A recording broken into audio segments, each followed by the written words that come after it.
Hi everybody, it's Adam with HeartValveSurgery.com, and we're at the American Association for Thoracic Surgery Conference in Chicago, Illinois. I'm thrilled to be joined by Dr. Marc Gillinov, who is the chairman of cardiac surgery at the Cleveland Clinic. Dr. Gillinov, it is great to see you again, and thanks so much for being with me today. Always good to see you, Adam. Yeah, so as you know, we're here at AATS learning a lot of information about heart valve disease and its treatment. We're also getting questions from patients coming at us from all over the world. And Dr. Gillinov, a lot of questions came in about calcification of the valve. So for example, Pamela asks, what causes a heart valve to calcify?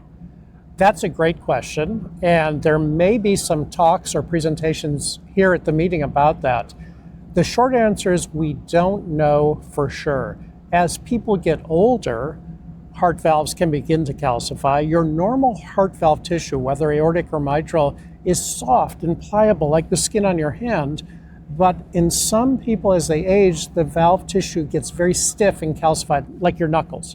And then the valve doesn't conform to itself, doesn't close well. It does not appear to be related to drinking milk or eating ice cream or having calcium supplements. So that's not the problem. It may be something like hardening of the arteries or atherosclerosis. It may be inflammation, but the short answer right now is we're not sure, and therefore we tell people control the things you can control.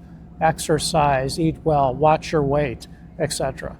Great. Well, Pamela, I hope that helped you. I know it helped me. And Dr. Gillinov, on behalf of patients all over the country, all over the world, thanks for everything you and your team are doing at Cleveland Clinic. Thanks for being with me today.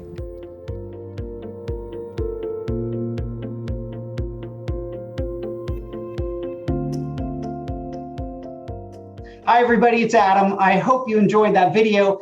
And don't forget, you can always subscribe to our YouTube channel, watch the next 2 educational videos coming up on your screen, or click the blue button to visit HeartValveSurgery.com.